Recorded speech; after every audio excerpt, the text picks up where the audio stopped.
Hi friends, ഞാൻ നിങ്ങളുടെ സ്വന്തം അജൽ മാഷാണ്. മെന്റർ അക്കാദമിയിലേക്ക് ഏവർക്കും സ്വാഗതം.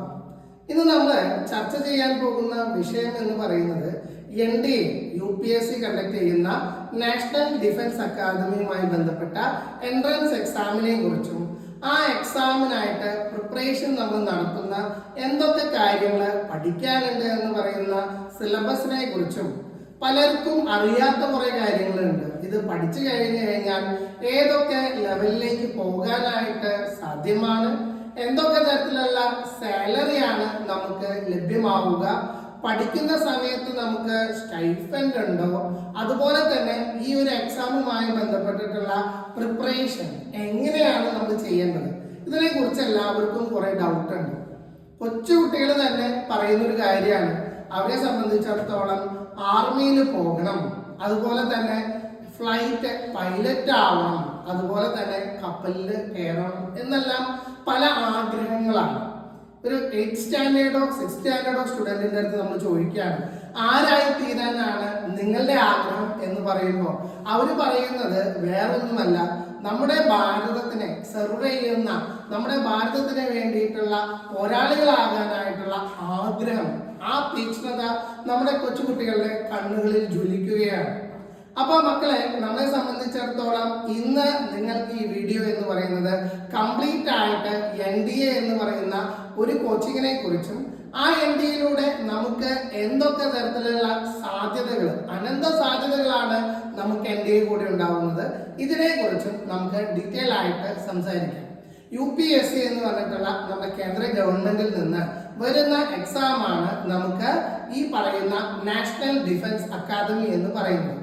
അപ്പൊ എല്ലാവരും വിചാരം എന്താണെന്ന് വെച്ച് കഴിഞ്ഞാൽ ഒറ്റ NDA മാത്രമേ അതിന്റെ കൂടെ ഉള്ളൂ എന്ന് വെച്ച് കഴിഞ്ഞാൽ അതിന് അനുബന്ധമായിട്ട് ഒരു NA എന്ന് പറഞ്ഞ കോഴ്സും കൂടിയും ഇതിൽ അപ്ലിക്കബിൾ ആണ്. അപ്പൊ നമ്മൾ NDA എന്ന് മാത്രമല്ല, NDA ആൻഡ് NA എന്നും കൂടിയാണ് പറയുന്നത്. NA എന്ന് പറഞ്ഞു കഴിഞ്ഞാൽ നേവൽ ആർക്കിടെക്ട് ആണ്. അപ്പൊ നമുക്ക് NDA എന്ന് പറഞ്ഞ ഡിഫൻസിനോടൊപ്പം തന്നെ നേവിയിലേക്കുള്ള സാധ്യതകൾ കൂടി പരിഗണിച്ചിട്ടാണ് ഈ ഒരു എക്സാം കണ്ടക്ട് ചെയ്യുന്നത്. അപ്പൊ നിങ്ങൾക്ക് കാണാനായിട്ട് പറ്റും ഇതിന്റെ ഡേറ്റ്സ് എന്ന് പറയുന്നത് ഏപ്രിൽ 21-ാം തീയതി ഒരു എക്സാമും അതുപോലെ തന്നെ സെപ്റ്റംബർ 1-ാം തീയതിയുമാണ് രണ്ടാമത്തെ എക്സാം. അപ്പൊ നമ്മൾ പറയില്ലേ, ഒന്ന് കഴിച്ചാൽ നമുക്ക് രണ്ടിലേക്ക് നമുക്ക് കയറാൻ പറ്റും എന്ന് പറയുന്ന പോലെ +2 പരീക്ഷ എന്ന് പറയുന്ന ഒറ്റ എക്സാം കഴിയുമ്പോൾ നിങ്ങളെ സംബന്ധിച്ചിടത്തോളം നിങ്ങൾക്ക് ആ ഒരു ഇയറിൽ തന്നെ നിങ്ങൾക്ക് 2 പരീക്ഷ എഴുതാനായിട്ട് സാധ്യമാണ്. +2 പരീക്ഷ കഴിഞ്ഞ ഉടനെ നിങ്ങൾക്കറിയാം മാർച്ച് മാസം +2 പരീക്ഷ കഴിയും. അപ്പൊ ഏപ്രിൽ മാസത്തേക്ക് ഒരു മാസം നിങ്ങൾക്ക് സമയമുണ്ട്.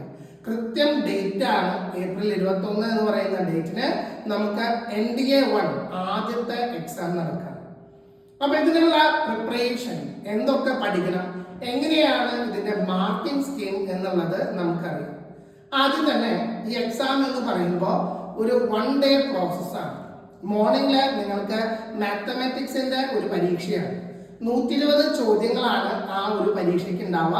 കാലത്ത് 10 മണിക്ക് തുടങ്ങി കഴിഞ്ഞാൽ 12:30 വരെ ആ ഒരു എക്സാം നടക്കും. അപ്പൊ മാത്സില് നമുക്ക് പഠിക്കാനായിട്ടുള്ള ഇമ്പോർട്ടന്റ് ആയിട്ടുള്ള ടോപ്പിക്സ് ഉണ്ട്. ഡിഫറൻസിയേഷനും ഇന്റഗ്രേഷനും, അതുപോലെ ട്രിഗ്നോമെട്രി, ആൾജിബ്ര, ഇത്തരത്തിലുള്ള കാര്യങ്ങൾക്ക് നമ്മൾ മുൻതൂക്കം കൊടുത്തുകൊണ്ടാണ് മാത്സ് എന്ന് പറയുന്ന വിഷയം നമ്മൾ പഠിക്കേണ്ടത്. മാത്സ് എന്ന് പറയുന്നത് 300 മാർക്കിലുള്ള പരീക്ഷയാണ്. ആ 300 മാർക്കിൽ 4-1 മാർക്ക്, അതായത് 75 മാർക്ക് നമ്മൾ ഒരു ഹർഡിലാണ്. ആ 75 മാർക്ക് കിട്ടിയാൽ മാത്രമാണ് നമ്മൾ അതിന്റെ ഉച്ചയ്ക്കുള്ള എക്സാം ആണ് GAT എക്സാം എന്ന് പറയും, ജനറൽ ആപ്റ്റിറ്റ്യൂഡ് ടെസ്റ്റ് എന്ന് പറയും. ഈ എക്സാം 600 മാർക്കിന്റെ എക്സാം ആണ്. അത് ഉച്ചയ്ക്ക് 2 മണിക്ക് തുടങ്ങി കഴിഞ്ഞാൽ 4:30 വരെയുള്ള പരീക്ഷയാണ്.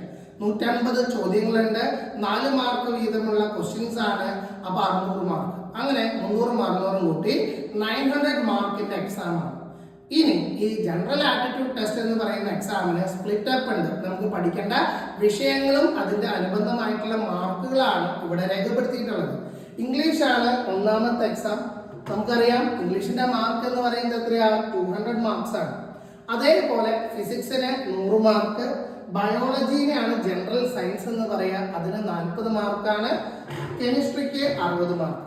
അപ്പൊ ആ സയൻസ് സബ്ജക്ട് കഴിഞ്ഞാൽ പിന്നെ നമുക്ക് ഹിസ്റ്ററിയും ജോഗ്രഫിയാണ്, രണ്ടും 80 മാർക്ക് വീതമുള്ള പേപ്പറാണ്. പിന്നെ അത് കഴിഞ്ഞാൽ കറണ്ട് അഫയേഴ്സ് ആണ് 40 മാർക്ക്. ഇതെല്ലാം ചേർന്നിട്ടാണ് നിങ്ങൾക്ക് വരുന്ന ആ ഒരു 600 മാർക്ക്. അങ്ങനെ മാത്സിന്റെ 300 മാർക്കിൽ 75 മാർക്ക് കിട്ടിയാൽ മാത്രമാണ് ഈ രണ്ടാമത്തെ ഉച്ച കഴിഞ്ഞിട്ടുള്ള ജനറൽ ആപ്റ്റിറ്റ്യൂഡ് ടെസ്റ്റിന്റെ പേപ്പർ തന്നെ ഇവാലുവേറ്റ് ചെയ്യാം. അപ്പൊ മാത്സ് മുഖ്യം ബില്ലേ എന്ന് നമ്മൾ മനസ്സിലാക്കണം അല്ലെ. അപ്പൊ അത് കഴിഞ്ഞു കഴിഞ്ഞാൽ നമ്മളെ സംബന്ധിച്ചിടത്തോളം 2 ടയർ എക്സാമില് രണ്ടാമത്തെ ടയർ എന്ന് പറയുന്നത് നിങ്ങളുടെ സർവീസ് സെലക്ഷൻ ബോർഡ് അഥവാ SSBയുടെ ഇന്റർവ്യൂ ആണ്. ഈ SSB ഇന്റർവ്യൂ എന്ന് പറയുന്ന ഒരു കടമ്പയ്ക്ക് വീണ്ടും 900 മാർക്സ് ആണ്. അങ്ങനെ ടോട്ടൽ നമുക്ക് നോക്കുകയാണെങ്കിൽ 300, 600, 900, 1800 മാർക്സ് ആണ് നമുക്ക് വരുന്ന ടോട്ടൽ മാർക്ക് എന്ന് പറയുന്നത്. അപ്പൊ നിങ്ങൾക്ക് എക്സാമിനെ കുറിച്ചിട്ടുള്ള ആ സിലബസ് എന്താണ്, രൂപരേഖകളെല്ലാം മനസ്സിലായല്ലോ. ഇതിൽ തന്നെ നമ്മൾ അറിഞ്ഞിരിക്കേണ്ട കാര്യങ്ങളുണ്ട്. ഒന്നാമത്തെ കാര്യം നമുക്ക് പഠിക്കാനുള്ള ഇംഗ്ലീഷാണ്.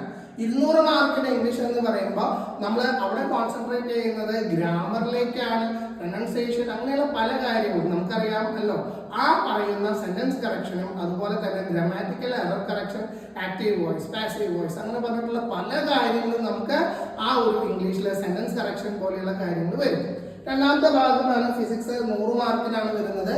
ഇതില് മെയിൻ ആയിട്ടും നമ്മൾ ഫോക്കസ് ചെയ്യേണ്ടത് ഫിസിക്സിലെ ഒപ്റ്റിക്സ് എന്ന് പറയുന്ന ചാപ്റ്റർ ആണ്. റേ ഒപ്റ്റിക്സ്, വേവ് ഒപ്റ്റിക്സ് എന്നൊക്കെ പറഞ്ഞിട്ട് ആ ഒപ്റ്റിക്കൽ ഇൻസ്ട്രുമെന്റ്സ് ഉണ്ട് ഇല്ലേ, മൈക്രോസ്കോപ്പ്, ടെലസ്കോപ്പ്, ലെൻസ്, മിറർ, ഇങ്ങനെയുള്ള എല്ലാ കാര്യങ്ങളും നമ്മൾ ഫിസിക്സിൽ നമ്മൾ പഠിച്ചിരിക്കണം.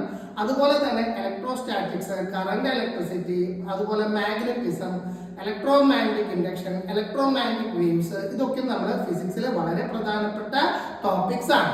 ഇനി നമ്മൾ മൂന്നാമത്തെ ജനറൽ സയൻസ് എന്ന് പറയുമ്പോൾ ബയോളജിയാണ്. ബയോളജിയിൽ നമ്മൾ സെല്ല്, അതുപോലെ അനിമൽ കിങ്ഡം, അതുപോലെ പ്ലാന്റ് കിങ്ഡം, ഇത്തരത്തിലുള്ള പല കാര്യങ്ങൾ, DNA കുറിച്ചിട്ടും RNA കുറിച്ചൊക്കെ നമ്മൾ കൂടുതൽ പഠിച്ചു കഴിയണം. അനാറ്റോമിയാണ് അവിടെ ഏറ്റവും ഇമ്പോർട്ടൻ്റ് ആയിട്ട് മാർക്ക് ഫെച്ച് ചെയ്യേണ്ട ഒരു സബ്ജക്റ്റ് എന്ന് പറയുന്നത്.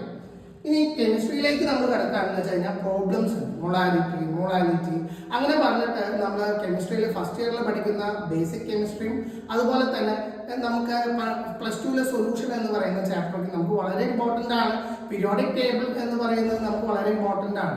അപ്പൊ നമ്മുടെ അടുത്ത് പെട്ടെന്ന് നമ്മുടെ അടുത്ത് പറയാണ് സൾഫർ, ഓക്സിജൻ എന്നൊക്കെ പറയുമ്പോൾ അതിന്റെ ആറ്റോമിക് മാസ്, മോൾ ഫ്രാക്ഷൻ, ഇങ്ങനെയുള്ള പല കാര്യങ്ങളും നമ്മൾ അതിൽ പഠിച്ചു കഴിഞ്ഞാൽ മാത്രമാണ് നമുക്ക് നല്ല രീതിയിൽ മാർക്ക് സ്കോർ ചെയ്യാനായിട്ട് പറ്റും. അതായത് ചുരുക്കം പറഞ്ഞാൽ പീരിയോഡിക് ടേബിൾ എന്ന് പറയുന്ന S block, P block, D block, F block, ഇതെല്ലാം വെള്ളം പോലെ നമുക്ക് അറിഞ്ഞിരിക്കണം. ക്ലിയർ ആണോ? ഒരു ഉദാഹരണം ഞാൻ ക്വസ്റ്റ്യൻ ആയിട്ട് ചോദിക്കാം. മാഗ്നറ്റ് ഉണ്ടാക്കുന്ന മെറ്റീരിയൽ ഏതാണ്? കെമിസ്ട്രിയിലുള്ള ഒരു ചോദ്യമാണ്. നമുക്ക് പലരും വിചാരിക്കും അയൺ, ഇരുമ്പ് കൊണ്ടാണ് കാന്തം ഉണ്ടാക്കുക എന്നുള്ളത്. അവിടെ ന്യൂബിയം എന്ന് പറയുന്ന എലമെന്റ് ആണ്, നമുക്ക് F ബ്ലോക്കിലുള്ള എലമെന്റ് ആണ് ആ ന്യൂബിയം. അത് വെച്ചിട്ടാണ് മാഗ്നറ്റ് ഉണ്ടാക്കുക.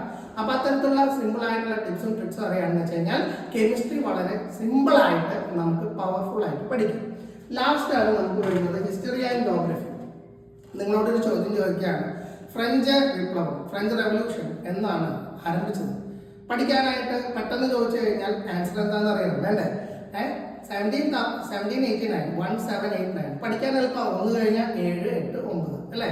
അപ്പൊ അങ്ങനെയൊക്കെ നമുക്ക് കുറെ കാര്യങ്ങൾ, ഫസ്റ്റ് റെവല്യൂഷൻ, നമ്മുടെ ഇന്ത്യൻ ഇൻഡിപെൻഡൻസിനെ കുറിച്ച് നല്ല രീതിയിൽ അറിയണം. 1857 കഥകളെല്ലാം തന്നെ അറിയണം. പാനിപ്പറ്റിൽ ഉണ്ടായിട്ടുള്ള കാര്യം, മാപ്പിള റിയോട്സ്, അങ്ങനെയുള്ള പല കാര്യങ്ങളും, നമ്മുടെ വയനാട്ടിലുണ്ടായിട്ടുള്ള പലതരത്തിലുള്ള ആദിവാസികളായിട്ടുള്ള ആൾക്കാരുടെ റിവോൾട്ട്, അങ്ങനെയുള്ള കാര്യങ്ങളൊക്കെ അതിൽ വളരെ ഇമ്പോർട്ടൻ്റ് ആണ്. അതുപോലെ തന്നെ നമ്മുടെ ഫസ്റ്റ് വേൾഡ് വാർ എന്ന് പറയുന്ന കാര്യം അല്ലെ, അതുപോലെ സെക്കൻഡ് വേൾഡ് വാർ, ഇത്തരത്തിലുള്ള കാര്യങ്ങളെ കുറിച്ചും നമുക്ക് നല്ലൊരു ധാരണ വേണം. ഹിരോഷിമയിലും നാഗസക്കിയിലും എന്നാണ് നമുക്ക് ഈ പറയുന്ന നമ്മുടെ അമേരിക്കക്കാർ ബോംബിട്ട എന്നുള്ള ഡേറ്റും നമ്മൾ അറിഞ്ഞിരിക്കുകയാണെങ്കിൽ അത് വളരെ ഇമ്പോർട്ടൻ്റ് ആണ് കേട്ടോ. ഇതൊക്കെയാണ് ഹിസ്റ്ററിയിൽ പഠിക്കാനുണ്ടെങ്കിൽ. എന്നാൽ ജോഗ്രഫിയിൽ എന്തായിരിക്കും? നമുക്കറിയാം എർത്തിനെ കുറിച്ചും, എർത്തിന്റെ ജോഗ്രഫിക്കൽ പാർട്സിൽ നമുക്ക് ലാറ്റിറ്റ്യൂഡ്, ലോഞ്ചിറ്റ്യൂഡ്, അതുപോലെ തന്നെ അവിടെയുള്ള വെജിറ്റേഷൻ, കൾട്ടിവേഷൻ, വാട്ടർ റിസോഴ്സസ്, അതുപോലെ റിവേഴ്സ്, ഇതെല്ലാം തന്നെ ജോഗ്രഫിയിലും വളരെ പ്രധാനപ്പെട്ട കാര്യമാണ്. ലാസ്റ്റ് 40 മാർക്ക് CA എന്ന് പറയുന്നത് കറണ്ട് അഫയേഴ്സ് ആണ്. കറണ്ട് അഫയേഴ്സ് നമുക്കറിയാം അല്ലെ, ഒരു കറണ്ട് അഫയേഴ്സ് ഇപ്പൊ എക്സാം നമ്മൾ ഏപ്രിലാണ് എന്ന് വെച്ച് കഴിഞ്ഞിട്ടുണ്ടെങ്കിൽ നമ്മളെ സംബന്ധിച്ചിടത്തോളം GK ആൻഡ് കറണ്ട് അഫയേഴ്സ് എന്ന് പറയുമ്പോൾ ജനറൽ നോളജ് അറിഞ്ഞിരിക്കണം കേട്ടോ. എല്ലാവർക്കും മെന്റർ അക്കാഡമിയിലേക്ക് സ്വാഗതം. നിങ്ങളെല്ലാവരും ഡോക്ടർ അജിൽ സാർ പറഞ്ഞത് കേട്ടല്ലോ. സാറ് തൃശ്ശൂരിൽ നിന്ന് വരുവാണ്. IIT-യിലൊക്കെ ക്ലാസ് എടുക്കുന്ന സാറാണ്. ഇവിടെ മെന്ററിൽ മെയിനായിട്ടുള്ള സബ്ജക്റ്റുകളെല്ലാം എടുക്കുന്ന അജിൽ സാറാണ്. ഈ ഒക്ടോബർ മാസം 15-ാം തീയതി NDAയുടെ റിപ്പീറ്റർ ബാച്ച്, ഒരു വർഷത്തേക്കുള്ള റിപ്പീറ്റർ ബാച്ച് ആരംഭിക്കുകയാണ്. നിങ്ങൾ സമയം നീക്കം കൂടാതെ മെന്ററിലേക്ക് വരിക. ഏവർക്കും സ്വാഗതം.